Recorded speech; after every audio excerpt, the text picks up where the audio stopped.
Shalom, halo para katekumen.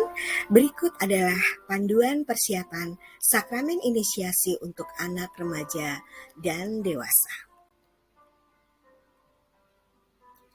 Sakramen baptis merupakan tanda dan sarana yang mengungkapkan iman akan Yesus Kristus, dan dengan menerimanya, orang akan menjadi anggota gereja. Menurut Injil, Yesus membaptis para muridnya. Begitupun para muridnya membaptis orang-orang. Pembaptisan yang diperintahkan Yesus dikaitkan dengan Allah Tritunggal Kudus yang Maha Esa. Pergilah, jadikanlah semua bangsa muridku, dan baptislah mereka dalam nama Bapa dan Anak dan Roh Kudus.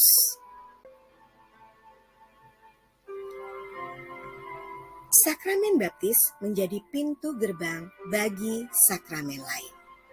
Artinya, sakramen baptis menjadi syarat mutlak untuk menyambut sakramen lain secara sah.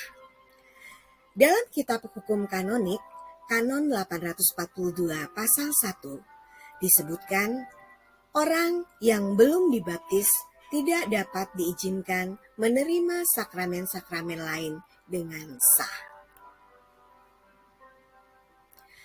Baptisan dikenal sebagai inisiasi Kristen yang melambangkan pembersihan dosa dan memasuki hidup baru, yang berarti membangun sikap dan semangat pertobatan, meninggalkan cara hidup lama dan mengenakan hidup baru.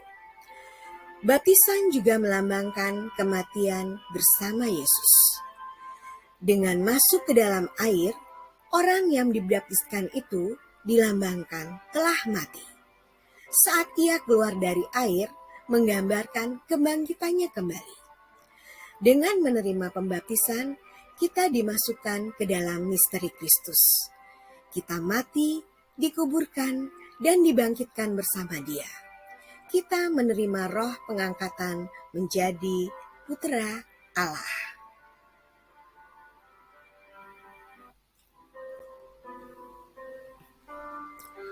Orang yang dibaptis mempunyai kewajiban untuk mengambil bagian dalam imamat, kenabian, dan rajawi Kristus.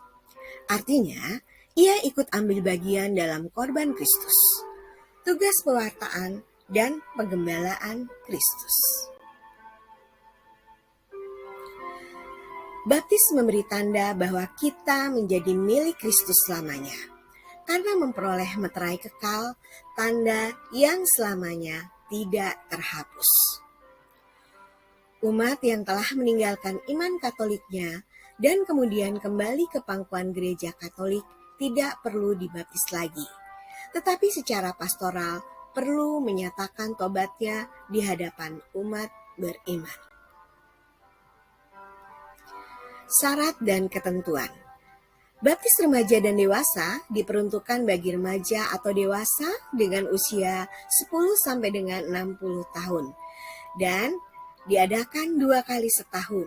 Biasanya diadakan 2 minggu sebelum Natal dan Paskah. Syarat penerimaan sakramen. Calon baptis akan mengikuti 44 pertemuan seminggu sekali sampai dengan Juni. Kemungkinan masih online. Juli sampai dengan Desember kemungkinan akan dilakukan 30% pertemuan tatap muka. Sisanya tetap online. Calon baptis mengikuti wawancara akhir yang akan dipilih secara random dan rekoleksi sebelum penerimaan sakramen baptis. 44 pertemuan akan dibagi menjadi 3 masa, yaitu masa prakatekumen, masa katekumenat, dan masa persiapan akhir termasuk pesta kudi. Bagi katekumen yang merencanakan melakukan pernikahan secara Katolik dan mempersiapkan penyelidikan pernikahan atau kanonik pernikahan, antara bulan Agustus sampai dengan Desember 2023 akan dilakukan pemberian sakramen inisiasi awal di bulan Juni 2023 dengan kewajiban tetap mengikuti katekumenat selama 44 kali pertemuan. Dan bagi yang ingin mengikuti pranikah akan diberikan surat keterangan yang akan mengikuti persiapan sakramen inisiasi. Remaja yang berumur 10 sampai dengan 13 akan menerima sakramen inisiasi baptis dan komuni pertama atau sakramen ekaristi.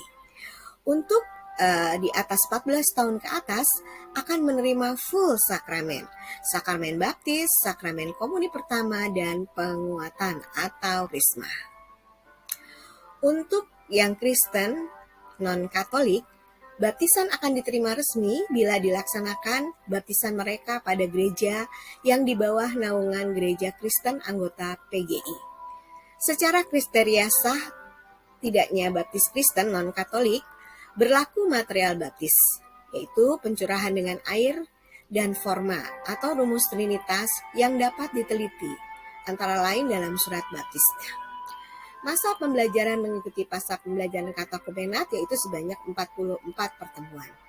Ketika hari baptisan, katekumen dari Kristen non-Katolik akan mengucapkan janji baptis dan mengucapkan syahadat lengkap atau credo Nikaea.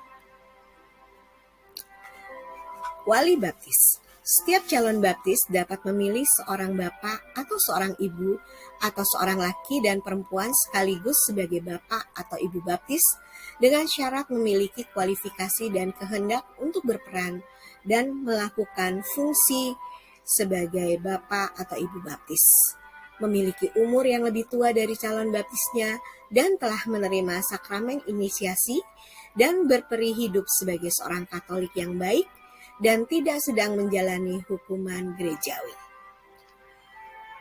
Bapak atau ibu baptis mempunyai kewajiban agar yang dibaptis menghayati hidup Kristiani dan memenuhi dengan setia kewajiban-kewajiban yang melekat pada baptis itu secara berkelanjutan sesudah pembaptisan dan sangat dianjurkan dari satu keluarga.